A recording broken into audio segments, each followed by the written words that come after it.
Jon Stewart and Dave Chappelle sat down for an interesting interview with CNN. First, let's take a look at what Jon Stewart says about the media in the age of Trump.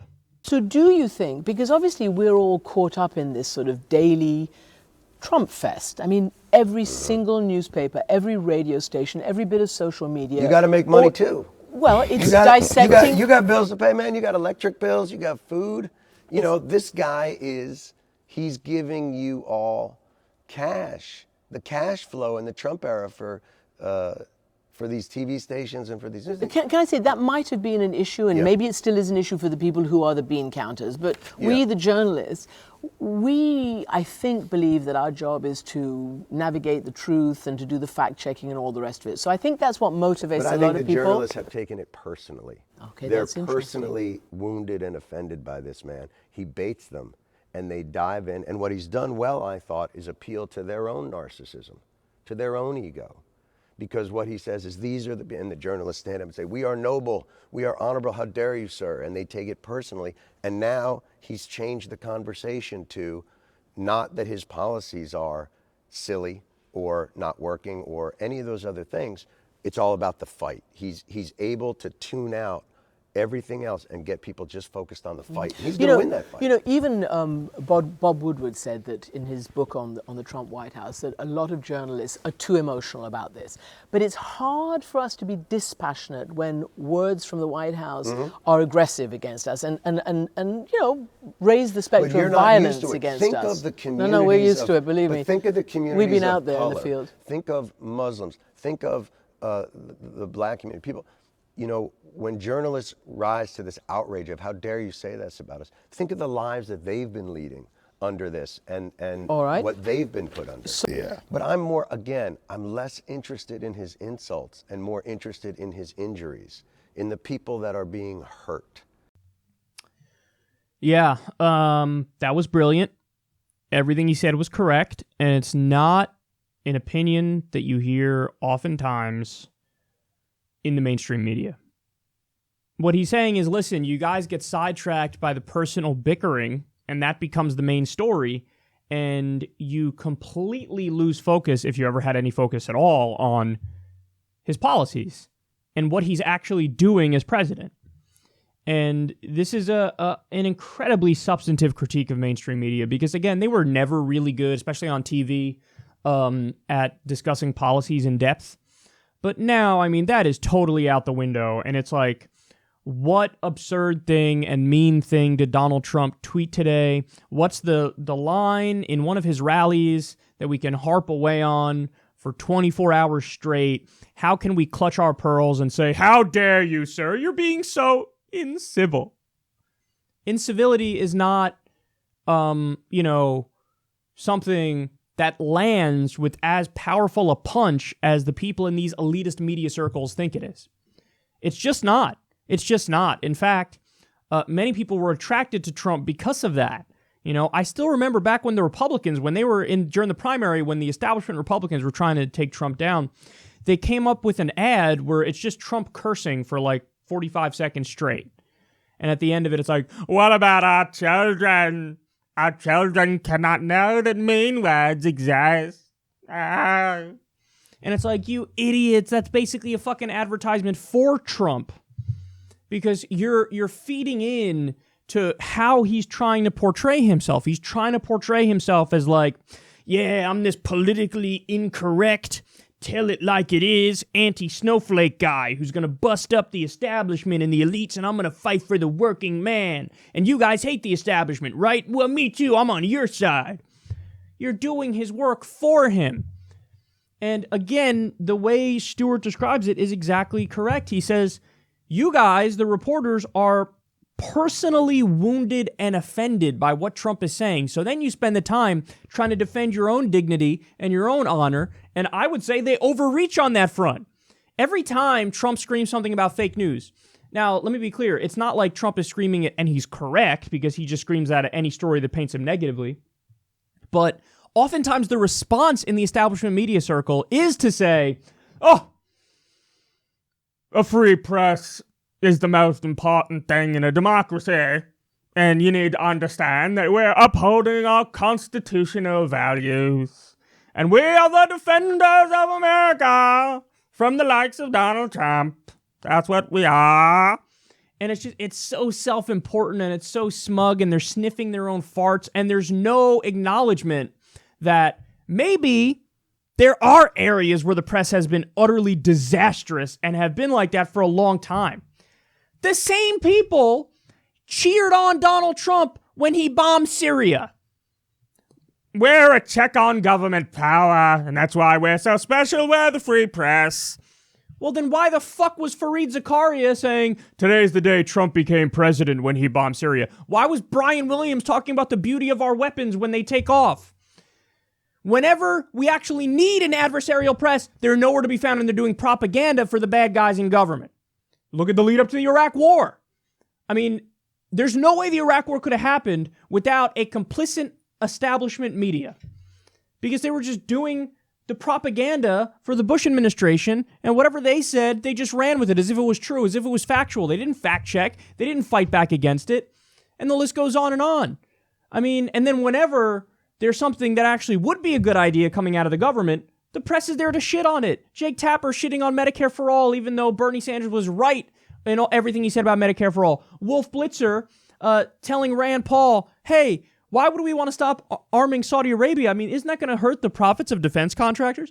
I mean, they're a joke. Mainstream media is a joke. So Donald Trump, even though Trump is a joke as well, he's able to leverage the fact that mainstream media is a joke and use it against them, and they walk right into the trap.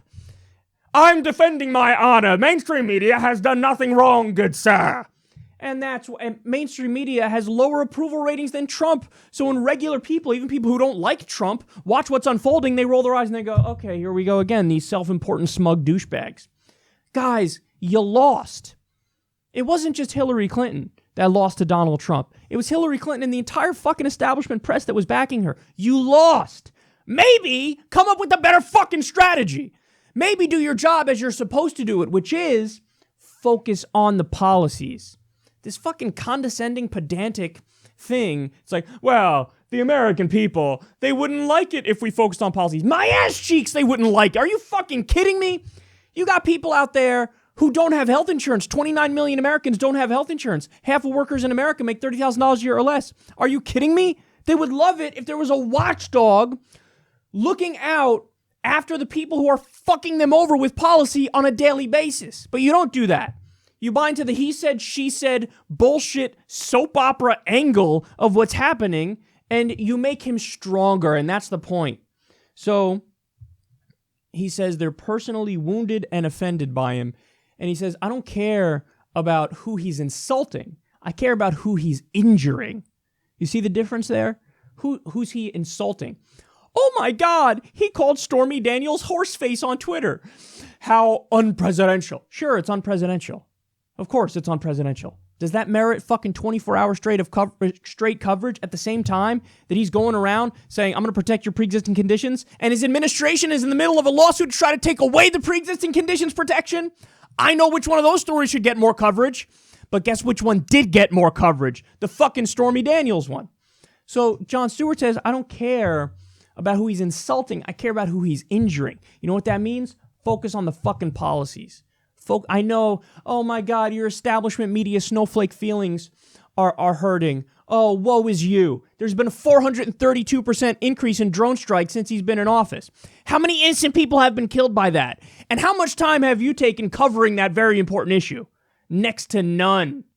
You've done more of your, clutch my pearls and defend my honor segments than you've done segments on innocent civilians who've been killed by drone strikes. So it's a goddamn shame. Okay, now, Dave Chappelle weighs in now. And what's interesting here is, in a roundabout way, he's going to bring up Russiagate.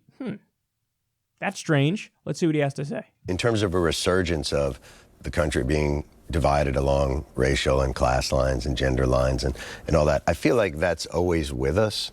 It's just at times it's maybe bubbles up more explicitly, but even when you don't say it out loud, it still exists. And it's always, foundational. And so I don't know that it ever goes away. Do you think it is more acute right now? The division? Yeah. No, man, no. In fact, some of the things they say, even when they say that Russia influenced the election, it's kind of like, is Russia making us racist? Is that who's doing it? Oh, okay, I thought it was. Oh, my God, thank goodness I thought it was us. Putin was like, you know, you should be racist. Huh? I hadn't thought of it that way. Yeah, if they kill the country that way, then we're the murder weapon. Yeah. It was too perfect when Christiane Amanpour was like, I haven't thought of it that way. Yeah, because you go, you're hand in hand with all the faux outrage du jour. That's a great point. And listen, I know that was like a joke and a punchline, but guess what, Dave? That's what happened. That's exactly what happened. I remember the article because I covered it, and I was stunned that people had the nerve to actually write this article. But they blamed Russia for Black Lives Matter sowing discord. They said, Russia's behind Black Lives Matter Facebook groups. And this is why we have racial discord in America. They actually tried to make that case. And it goes to show you the lengths they would go to try to cover up for Hillary Clinton's loss to Donald Trump. And so even though he's joking, that has literally happened. They say that Russia is sowing discord with all these groups in the U.S. and it's fake news. And, they said that about WikiLeaks too. Remember when they tried to say, oh no, all these WikiLeaks are fake, when WikiLeaks showed how they kind of rigged the Democratic primary against Bernie Sanders. And, you had Donna Brazile give Hillary Clinton questions to the debate beforehand so she can prep her answers in advance. And they were trying to hide the debates, put it opposite football, knowing that fewer people would watch. And the list goes on in the ways that they tried to rig the primary against Bernie Sanders. And you had the mainstream media basically sweep all the fucking WikiLeaks stuff under the rug and act like, no, it says WikiLeaks. I mean, they should, this stuff, isn't this illegal anyway? One anchor on CNN said, oh, it's illegal to even report on the things that WikiLeaks has released. No, it's not. Have you seen the First Amendment? Do you know what the Constitution is? So, again, even though Dave Chappelle is joking, he's actually right that the argument is, from many people in establishment media circles, it's Russia that is exacerbating our racial tensions. That's not very far from Russia's the reason we're racist. So these guys, I love these two guys. I've always been a fan of Dave Chappelle. I've always been a fan of Jon Stewart. And you see, just in this short interview, you can see why they became the megastars that they are. Because they're witty, they're incisive, they're intelligent, and they say things that I think many people would view as obvious, but nobody else is saying. Nobody else is saying what they're saying, but the observations they're making are relatively obvious. So they really touched a nerve here with this interview. And God damn it, I wish Jon Stewart was back on The Daily Show, because Trevor Noah ain't cutting it.